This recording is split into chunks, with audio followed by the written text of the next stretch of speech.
Hello, and thanks for joining us today. I'm super excited you could be here because today we're talking about really, I think, one of the hardest things in business, which is actually scaling your business. The ironic thing is I think that most people think this is one of the easiest things to do in your business, but I have found scaling multiple businesses to 7 and 8 figures that the scaling part is really the most difficult part of the process, even more difficult than launching, especially if you don't have the right guidance. And today we're here to help you get that guidance that you need with Dr. Marquel Russell. Now, Dr. Marquel Russell is a former ninth grade dropout turned multimillionaire dollar business strategist and CEO of Strategic Scale Institute. And he's the creator of the Predictable Scale Flywheel, a proven system that helps service-based entrepreneurs scale from 6 to 8 figures by streamlining operations, automating marketing, and building high-performance teams.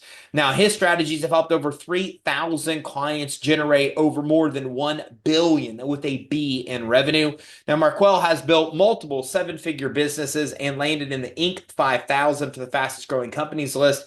But for him, true success is freedom. Working just 4 days a week, taking unplugged vacations each quarter, and celebrating Christmas abroad with his family. He lives what he teaches, using the same systems that have transformed his clients' businesses and lives. Now, through Strategic Scale Institute, Marquel empowers entrepreneurs to escape burnout and grow with intention. So whether they're earning 30K or scaling past 7 figures, his predictable scale flywheel turns businesses into self-sustaining, profit-generating machines, which I love. Simply put, Dr. Marquel Russell doesn't just teach growth, he lives it. Hey, thanks for joining us today.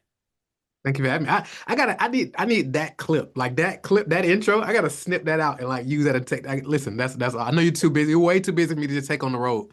I need that clip of just recording. Like that was incredible. I'm like, Look, what I is he mean, talking you've about? done a lot of cool things, and it was hard to condense it just to a few paragraphs because literally we could have sat here for the whole 30 minutes just talking about your accomplishments, man. So kudos to Thank you for your success. thank you so much. Thank you so much. I appreciate it. So as I was doing that intro, we talked twice about this predictable scale flywheel. So give me some insight. What is the predictable scale flywheel? Yeah. So the predictable scale flywheel is essentially it's 8 pillars of what you got to have in place to make sure your business is more profitable, more sustainable, more scalable, more enjoyable, and potentially sellable. So it actually helps drive like enterprise value in the company. So if somebody's listening and they have a desire to sell their company, or at least they want to build a business so they can run without them, they want to build enterprise value in the company. And the way we discovered it is the first company we built was Client Attraction University. And we grew that company Inc. 5000 the whole nine. And it was specifically around helping businesses acquire clients, to build out automated marketing systems to get clients. And in my, I guess, naive young mind and growing businesses, I thought it was all about getting more clients. If you want to grow and scale, all you need to do is focus on marketing and sales, get more clients, do more marketing, and spend more on ads. But I realized that's not how you scale, right? Because if scale is about multiplication and duplication. So it's like once you fix the marketing and sales, other parts of the business are going to break. So you need to have finance, which is one of the pillars, specific financial frameworks. You need to have an effortless enrollment process. So how do you now convert those leads into actual sales? You want to have an effortless, predictable sales system in place. So that's one of the pillars. You want to have a world-class team. Like I always tell people, I have a picture on my wall of Michael Jordan when he got his first championship. It took him 7 years to win his first championship. Michael Jordan, he was already Michael Jordan, already had the shoe deal, already all the things. The biggest thing he was missing was a championship. And it took him getting, I always ask people like, hey, what did he miss? It was like, we had to get the right team, the right coach. And I'm like, yeah, he had to get and the right coach. But a lot of people miss that Phil Jackson, the coach, also has a team, right? So it's a coaching team. A lot of times we hear about the main coach, but not the coaching staff, right? So you got to have a world-class team. That's another pillar in that process. Another thing that's super important is having a multi-dimensional marketing system. So it's like once somebody becomes aware of you, how do you seamlessly take them through a marketing ecosystem, not just a marketing funnel, because the marketplace is evolving very quickly and they're being inundated with all different types of marketing messages. So you got to have an ecosystem and not just a traditional marketing funnel. So multidimensional marketing is one of the pillars. And then also something that's super important that a lot of times we skip over is inner game mastery. Like that's the number one thing that we all require because a fully optimized business has to be ran by a fully optimized CEO. So if you're sleep deprived, you're undernourished, You're eating bad. You're not present with the family. You're burning out. Like, who cares how much money you make if you end up burning out, if you're out of shape, if you can't go to the field trips, can't go to the things at school, can't, be present with the kids and all that type of stuff. So how do you install what we call a UOS so you don't actually burn out and you can actually really build something? And another pillar is harmony. I don't necessarily believe in work-life balance, but I do believe in work-life harmony because work-life balance talks about it where it kind of implies everything even. And I don't think that's really even necessary. I think it's just about how do you harmonize everything. So, for example, before we started this interview, my 5-year-old, he just got home. He walked in. I had to say, give me a second before we get started. Have a moment with him, check in with him for his day. He told me a little bit about his day and what he's trying to do. Took him to school this morning with my other two kids. So that's like harmony. So I was able to do that, make sure he's good and seen. Now jump on here and serve alongside of we harmonize that. So now when you aren't working in the business and when you're with the family or traveling, you're not feeling guilty or not about not doing business. And then when you're doing business, you're not feeling guilty about not being present with the family because you've been neglecting either one of those areas. And once you tie all this together, that's how you build something that's not only profitable, not only sustainable, not only scalable, but it's also enjoyable and sellable if you decide that you want to sell. And even if you build a business, even if you don't want to sell the business, if you build a business to sell, you still just have a better business all around. I love these 8 pillars. When you're helping a client, do you usually have are you always following the same order of these 8 pillars to address? Or Great how do you question. know which of these 8 pillars to address first? So great question. So we literally, so 99.9% of the time, inner game mastery and harmony are non-negotiables, right? And they kind of tie together. So those are non-negotiables, 99.9% of the time. Now, in terms of multidimensional marketing or effortless enrollment, financial frameworks, we have something we call the scale ready assessment. So it's literally an assessment where we analyze the business first and we get a score. And then based on that score, it's going to tell us where the biggest deficiency is. And then we'll focus on that particular area first. So it's not like a chronological thing where it's like boom, boom, boom. Because somebody might come to us and their marketing is super dialed in. Or they may not, their team is super dialed in, but they have a marketing issue or whatever. But we'll discover that in our scale ready assessment. And then from there, we can decide, okay, here's where we attack first, and here's where we attack second, and so forth and so on. Now, you mentioned this UOS for inner game mastery. What is that? So the UOS, so basically it's a U operating system. So it's like, how do you as a CEO? So for example, I was sharing a story the other day of this gentleman, Howard Schultz. Many of us are probably familiar with him, the guy who started Starbucks, right? So when he stepped down as CEO, he was chairman. And then Starbucks began to decline a bit. So he jumped out of chairman, he went back into CEO mode. And I was doing an event and I was like, hey, what do y'all think the first thing Howard Schultz fixed? And they were like, well, he probably focused on profit or he fired team or built team or whatever. And I was like, nope.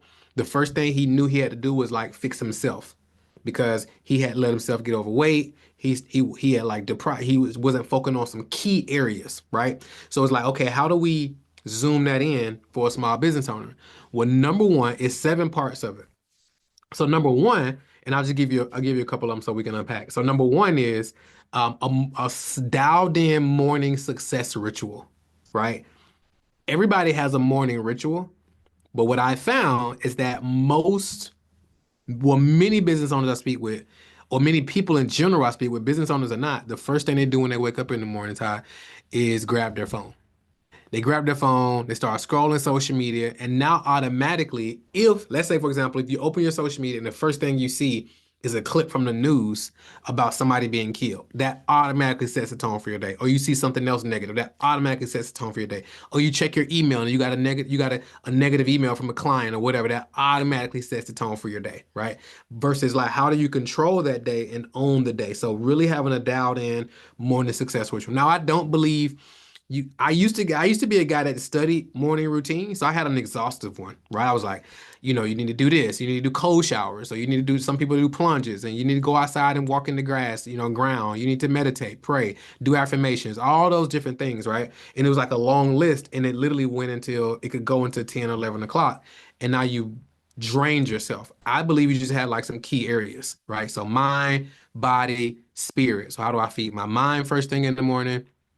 How do I feed my spirit first thing in the morning? And then how do I feed my body with like hydration and like realignment and mentally and then of course my breathing and things like that. So I got some key areas to really help me set the tone before I let the rest of the world in. So I normally get up before my kids get up, before my wife get up, so I can pour into me before I get the day started. So that's my morning success ritual.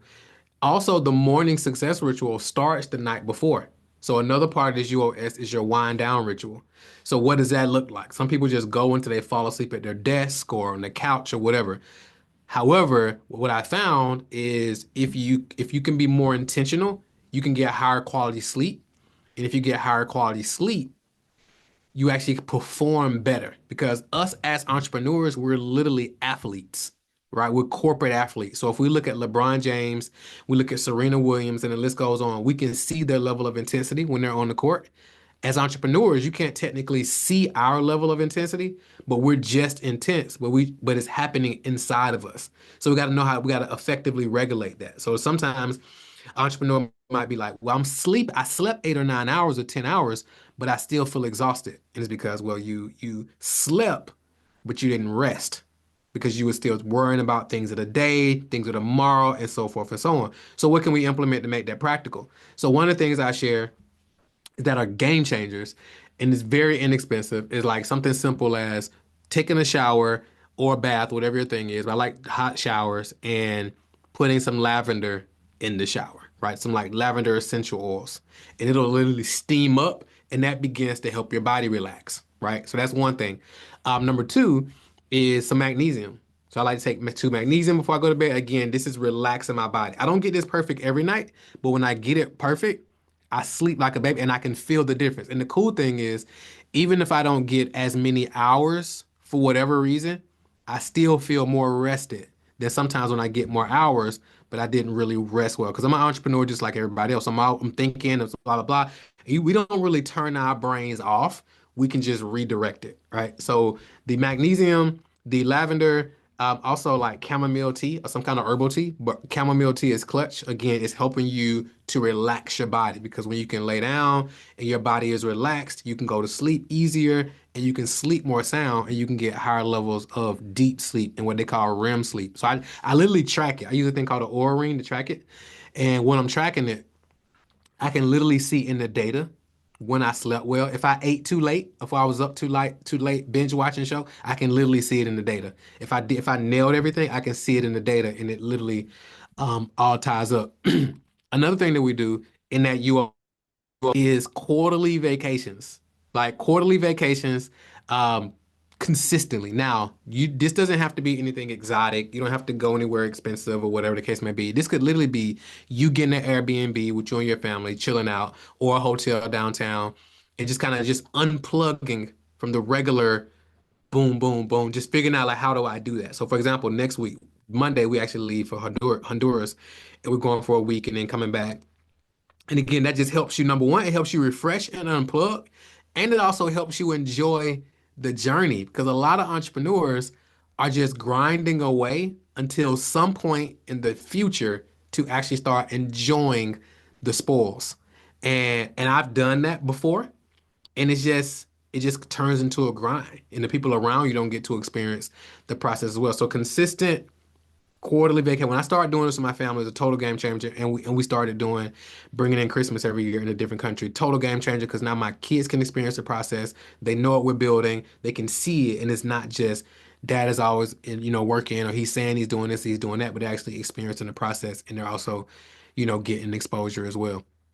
So far I said morning success ritual, wind down routine. Do you want me to keep rattling these off? Yeah, absolutely. Okay, perfect. Wind down routine, quarterly vacations. Also, we do something called the 80/20 power grid. So, an 80/20 power grid. So, when I consult and advise entrepreneurs, many of them want to get to seven, eight, nine figures. However, when I audit their calendar and what they're doing on a regular day, they are typically buried in like $10 per hour activities, right? So, it's like they're working 60, 80, 100 hours a week but most of it is 10, 20, $30, maybe $100 hour activities. So I'm like, what if we shifted the 80% of stuff that you're doing that's not really moving the needle, stuff that's $10, $20 per hour activity and so forth and so on. And we shifted that and had you doing more $1,000, $10,000, $100,000 hour activities, right? And then just that alone can help them shift from 80, $100 per week to 20 hours a week because they're doing less stuff, but it's higher leverage, higher impact stuff, right? So we're looking at that and we're analyzing that. And one specific framework we do to do that is I ask, okay, what do we need to eat? Because a lot of like so one big general abstraction that we hear in the business world is just delegate, just delegate, just delegate, just delegate. But it's like, what if you're delegating something that should be eliminated? And that's the E and eat. If you go delegate something, because if you're delegating something, you're probably hiring somebody to do it or you're paying somebody to do it. That cuts into your profit and it increases your expenses. But what if it should just be eliminated? What if you're just still doing some of your business that should just be eliminated anyway? That's number one. What if somebody in your team is still doing stuff that should just be eliminated? Y'all are just doing it just because that's just how it's always been done. So what if we could just eliminate it? What if it's no longer even necessary? Or what if we can automate it? That's the A in E, right? What if we can automate it? What if you're still doing stuff in your business on a day-to-day basis? Or what if somebody else in your team is still doing stuff on a day-to-day basis that could actually be automated, right? Because again, we don't want to go hire nobody for something that can be automated. And then once we've gone through everything and audited everything, we figured out here's what we can eliminate, here's what we can automate. Now we got the T left is transfer. What are you currently doing that now can be transferred to somebody else? Of course, we want to be systemized and everything first before we transfer it. But what do we have that we can transfer? And then what do individuals on your team, what are they doing that they could be doing some higher level stuff that they can actually be transferred? So if this person can actually take on this, I can transfer this to them. Is it anybody that we can actually transfer what they're doing to, or can they efficiently do that? So that's the 80/20 power grid. And then we have some other tools, like the war map. So this is basically us designing our whole year, and we're starting with the personal life stuff. And essentially it's like having a jar, right? And we fill this jar with like the big rocks, and then we fill it in with the sand after that. So the big rocks is like the real stuff, the family stuff, right? The stuff that's really meaningful. Vacations, like the vacation I was telling you about, we got next week. That's a big rock. It's on the calendar. No matter, you can't pay me any amount of money. You can't book me on any stage that's going to get me to rearrange the vacation we got coming up next week, right? We got Christmas vacation. It's no amount of money, no stage, no nothing that can get me to be like, all right, guys, we can't go to the Christmas trip because I need to go make 100,000 for this speaking gig or whatever the case may be. Because I already got it filled in, so now my team knows to schedule me around these things, and we build it around that war map. And then I have something called the fully optimized scorecard. I think we're at like number five, or five or six, or maybe at seven. So we'll recap in a second. So we got the fully optimized scorecard. So I told you I track my sleep data. So when I get up in the morning, I don't do this every morning. I actually got to get back on track with it. So I have something called the fully optimized scorecard. And basically, I'm getting qualitative data and I'm getting quantitative data, right? So the quantitative data is I'm looking at what was my sleep score? What was my readiness score? How many hours did I sleep? What time did I wake up? Did I journal? Did I read? Did I meditate? Did I brain train? And then that's all quantitative. Qualitative, I'm looking at how do I feel about my life right now? How do I feel about my health? How do I feel about my relationship? Like how happy am I? And I'm looking at data points. And now I can actually look at that, and I can look at it on a monthly, weekly, quarterly, annual basis, and I can actually see where to optimize. So if I'm going into a new month, I can look and say, okay, dang, where my scores were low in this particular area. So this month I need to focus on optimizing for this. This last quarter, these were lower. Why is that? It's like, dang, my sleep score dipped. So I need to optimize my sleep. So I'm looking at that. So that's the fully optimized scorecard. So that's the fully optimized scorecard, the war map. The last one is a weekly map. So so so I used to hear people say like, I'm gonna give you the secrets to success, or there's this secret, or there's this secret, and blah blah blah blah. What I've discovered personally is that there is really no secret to success, right? Success is a system, right? So if you want to become healthier, right? It's a system to that, right? If you want to have a better marriage, there's a system to that. Like if you see somebody with a successful marriage, you see somebody with a successful system. You see somebody with a great body or they're in great shape, you see somebody with a successful system. You see somebody with a great business or a great podcast like yourself, it's like you see somebody with a successful system. Somebody would see your podcast and they're like, man, Ty's podcast is amazing. I want that type of podcast. It's like, well, yeah, the way you get that is by getting Ty's system, right? So it's a system. So how do you have a successful week? It's a system behind it, and we have this, and we call it the weekly map. So the way we do it, I believe I have something called God mode productivity. And the way that I designed it is I modeled God.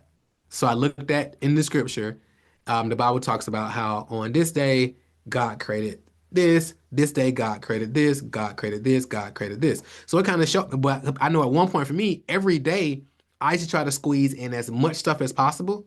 And I'm just context shifting content this day, ideating for content this day, doing meetings this day, all this different type of stuff on a Wednesday, for example. I was like, huh. I was like, what if I followed the God model and I modeled it around that. So now on Mondays, and everybody doesn't have to do it this exact way, but just design it for this particular situation. So for me on Mondays, Mondays are for meetings, right? So Monday is like my CEO day. I call it Maestro Monday. So meetings with strategic partners, meetings with portfolio company partners, meetings, just like meeting type of stuff, looking at data, like all the CEO type stuff. Tuesday is Transformation Tuesday. So that's just like clients. When our coaching calls and so forth, that's on Tuesdays. And I do a typically a live stream or some type of, what we call a strategic power session where I'm teaching something or doing ask me anything. That's on Tuesdays. Wednesdays is Wellness Wednesdays. So it's light. So I do a Wednesday protocol, kind of like in sports, football or basketball. It's like we have halftime, right? So it's like Wednesday is halftime. So I'm reviewing the first part of the week. And then we're seeing where do we fall short. And I got this whole Wednesday protocol for my business partner, Dre. And I'm following that. And I'm like, we're reviewing the first half, just like in sports, and we're game planning for the rest of that. Where do we fall short? What's working? What's not working? And so forth. But it's very light. So I typically have therapy sessions on Wednesday. I went out to have lunch with dinner with a couple of my guys yesterday. So it's really light because it's literally wellness, like checking in with myself. Thursdays is Thought Leader Thursday. So I'm doing podcast interviews, right? I'm creating content. Oh, also on Wednesday, I'm ideating on content for content day. So I don't ideate and create in the same day. So on Wednesdays, I'm ideating. So now on Thursdays, when I'm creating content, I already got a list of actual content that I'm going to create. And I'm also catching up on if I'm going through a course or if I got some reading or whatever, I can kind of some newsletters to go through, I'm getting that done or some YouTube videos I need to watch. I'm going through those on Wednesdays as well. Thursdays, like I said, this is Thought Leader Thursday. So creating content, doing podcast interviews. Friday is Forecast Friday, and it's wrapping up. It's like putting a tail in. It's not really a work day. I'm just kind of analyzing, looking at data, looking at numbers from the week, doing my weekly review. I used to do a weekly review and planning on Sundays, but that takes me out of my rest. So I do it on Fridays instead. So I review the past week, it's called reflecting and projecting. So I'm reflecting on the past week and I'm projecting for the new week. Saturday is self-care Saturday. I mean, it just depends on the week, what's going to be going on. And then on Sundays is Sabbath. I'm just resting, church, hanging out with the family, not really doing too much, like if anything, business related. And then on that weekly map, I also got so like I got Fridays, we have my 5, 10, and 11-year-old, they love WWE. So we have a standing meeting on Friday, 8 p.m. for WWE SmackDown. Right. It's not negotiable. We got WrestleMania coming up, I think next week on Saturday. So it's on the calendar, right? So I spoke at an event and I was like, it was 250 leaders there. And I was like, hey, how many of you want to spend more time with your kids? And everybody raised their hand. And I was like, well, how many of you got your kids on your phone? I mean, got your kids on your calendar? And everybody's hand went down. Right. So it goes back to that 80-20. And I was like, well, not everybody's hands went down. Everybody, maybe one or two people. And I was like, how many of you want to get in better shape? Of course, everybody raised their hand. And I was like, how many of you got the gym on the calendar? A lot of most of the hands went down. So I was like, you have to design it. You have to create a system for it. So on my weekly map, I got training with my training with my trainer on Mondays. On Fridays, we train via Zoom. It's locked in. It's a standing recurring meeting. Nothing can be scheduled over. Got WWE SmackDown. Nothing can be scheduled over unless we're doing something together as a family. So I'm designing that. My sleep, my date nights with my wife. We got certain shows that we watch. So it's all in there and designed.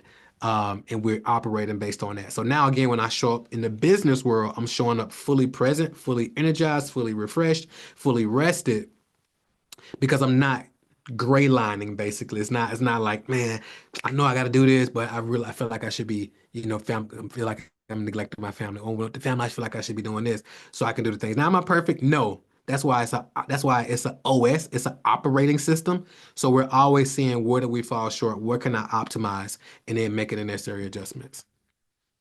Well, Marquel, I mean, it's really powerful. And, everything you just talked about, we're literally just talking about one of these eight pillars, right? I think Yeah, we're just really talking about the inner game mastery of just one of the eight pillars. yeah, So there's a lot of things that we could talk about. I mean, we literally could do an episode for probably just each one of these pillars. for sure. But as we kind of come closing on time, let me ask you this. Those that are watching this, what action should they take? Where can they go to learn more about these other seven pillars Yeah. that we haven't even had a chance to dive into?